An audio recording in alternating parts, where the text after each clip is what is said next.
Throughout Westworld's first season, the park's whereabouts were never explicitly stated, but fans haven't been able to resist forming theories. Luckily, the HBO show's Season 2 premiere, Journey into Night, clarifies several of them, perhaps even eliminating others. With several references to the mainland and Easter eggs in the dialogue, audiences are one step closer to discovering where the parks in Westworld are located. As a refresher, when Westworld guests first enter the park, and leave the park again, as Maeve nearly does in the Season 1 finale, they arrive on a sleek, futuristic train.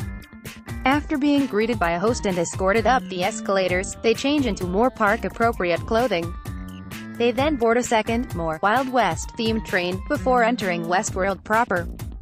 So where is that first train arriving from? For one thing, the Season 2 premiere reveals a new character named Carl Strand, Gustav Skarsgård, who is arguing with someone in military uniform. If you turn on the subtitles, it confirms that the officer is speaking Chinese.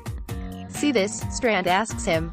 "It's an official statement executed by your country giving Delos and consequently me authority over this entire island."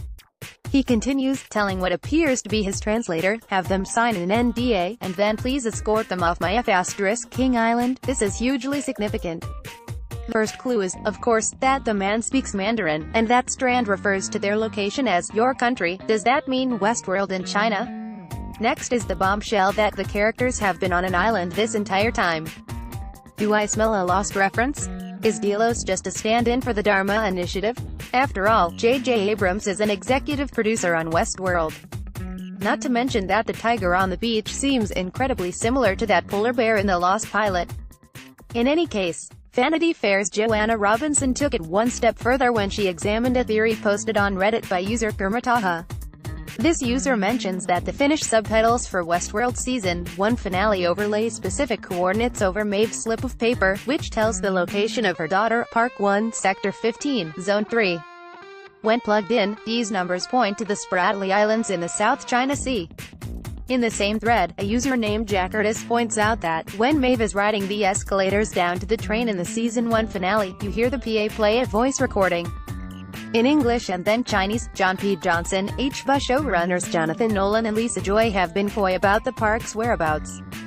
However, in a 2016 interview with Entertainment Weekly, they hinted that, wherever the park was, it was difficult for people to communicate with anyone outside the park. "The park is very, very vast, and you don't rotate home often," Joy said. "You don't have open communication where you can just pick up a phone." Those comments are in line with the idea that Westworld is located on a remote island. However, there have also been other location theories, including that Westworld is underwater, per the blog Beyond Westworld, or even in outer space, according to Reddit user ThereAlzum. So, while all of these clues may simply be a misdirect, there's certainly something to keep in mind. The answers are all there, apparently. Nolan told you, by the end of the first season, if you're paying close attention, you will know where it is. Perhaps viewers will learn more about Westworld's location as Maeve escapes to Shogun World later in the season. And maybe they'll even find out how that tiger got on the beach.